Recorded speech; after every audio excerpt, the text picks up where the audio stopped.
Well, parenting teens can be tough, so we're bringing back licensed family therapist Kent Toussaint to answer your questions this morning. Thank you so much for being here again. You're very welcome. Glad to be here. I know we had you on a couple weeks ago, and I know it was quite popular. Parents always have a lot of questions. Yes. So, what can you tell your kids when you're having some trouble with them, those teenagers, during those tough years? Well, there's a lot of things you can tell your kids. I think it's less about what you tell them and more about how you help them feel heard and feel understood. Because you can tell your kids a lot and they're not going to listen.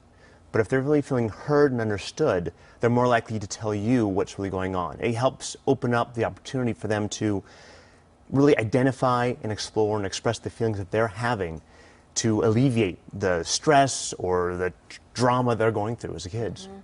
And, kind of going to a little bit of a darker place here, but, some of the series we've been seeing right now are dealing with teen suicide. Yeah. It's getting a lot of buzz right now, and it's a trending topic, that 13 Reasons Why show that we've been seeing. What do you tell a teenager when they say things like they want to die? Well, it's something you want to take seriously. Just because someone says they want to die doesn't mean they're going to act on it. Doesn't mean you want to ignore it. But, a lot of times you need to help a teenager or a kid really communicate what is the feeling underneath it. Is it they want to die, or they just have a feeling they don't know how to understand or handle?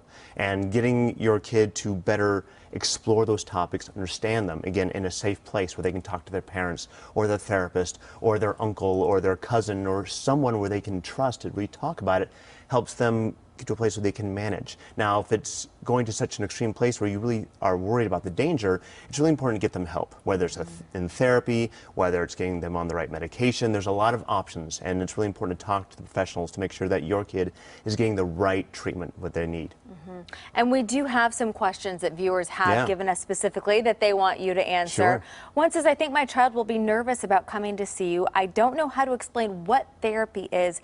What should I tell my child? That's a great question. I get that question all the time from parents. A lot of times kids think going to a therapist is like going to the principal for detention or something like that, and it's not like that at all. Right, a punishment. Right. Therapy, it should be fun, especially for a kid. Because the kid did not make the call, they did not make the appointment, the parents made the appointment. It feels scary and nervous. But when a kid comes into, at Teen Therapy Center where we are, they see games and art projects and a basketball hoop. It's a fun place to be. And we have those things because the more we can connect with that kid and have fun with that kid, the more likely that kid is going to be able to open up and talk about those difficult feelings. And what I often tell parents is to help kids understand, especially if they're young, that they're going to see an expert in growing up, because all kids want to grow up. And we want to make it feel more positive and empowering instead of punitive. That's a good way to put it. Another question here, Kent. How involved should I be in my child's therapy? And what does confidentiality mean when it comes to my child's relationship with their therapist? Another great question. So parents should always be involved to some extent. It's going to depend on that kid and that family and the family dynamic. What's really important is children are allowed to have confidentiality. What they say in session when the parents are not there is protected by state law. HIPAA, is that patient privacy? Absolutely, okay. absolutely. So when I'm working with a kid, and I think there's something that parents should know about, I will help the child tell the parent. It may take a couple weeks or a few weeks to get there, but it's more empowering for that child to tell mom or dad, hey, I'm mad because of this, or I'm sad because of that. If I go over the kid's head, it's taking that opportunity away. Now, obviously, there are reporting issues and mandated reporting issues and safety issues that we can't keep those secrets. But aside from that, a child's confidentiality should be important, but in between sessions, a child therapist and a parent should have regular communication.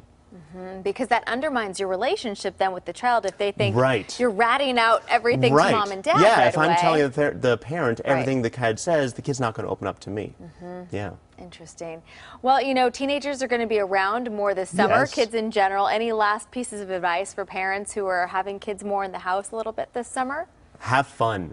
Enjoy your kids. Have fun. Do things, even though the kids want to be on the electronics and all that stuff, find a way to get them off electronics and have fun with the kids, whether it's at the beach, playing a board game, baking cookies, going on hikes, do something. And let your kids know that you enjoy being with them.